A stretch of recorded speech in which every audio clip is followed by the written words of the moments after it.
33 मावळ लोकसभा मतदारसंघ दिनांक 23 एप्रिल रोजी जोरदार ढोलताशांच्या आतिषबाजीत मावळ लोकसभा मतदारसंघातील सर्व मित्र पक्षांचे आमदार, लोकप्रतिनिधी, राजकीय पक्षांचे जिल्हाध्यक्ष व प्रमुख पदाधिकारी व कार्यकर्ते समर्थकांच्या मोठ्या संख्येत पदाधिकारी व कार्यकर्त्यांनी खंडोबामाळ चौक ते PMRD ऑफिस प्राधिकरण येथे जोरदार शक्तिप्रदर्शन करीत मावळचे भावी खासदार, शिवसेनेचे उद्धव बाळासाहेब ठाकरे गटाचे अधिकृत उमेदवार संजोगभाऊ वाघेरेंचा उमेदवारी अर्ज दाखल केला। हा अर्ज दाखल करण्यासाठी जोरदार शक्तिप्रदर्शन करीत बाईक रॅली व पदयात्रा काढण्यात आल्या।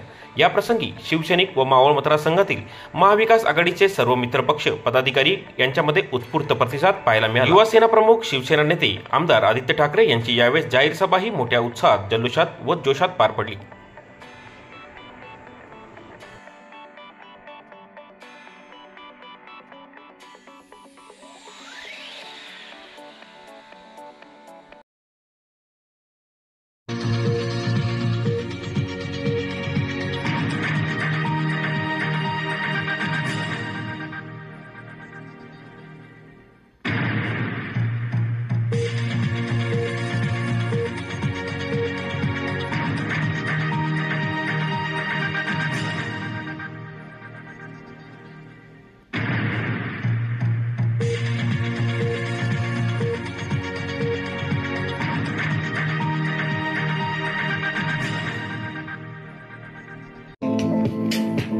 न्यूज अपडेट पाहण्यासाठी आजचा महाराष्ट्र न्यूज चॅनल लाईक व सबस्क्राईब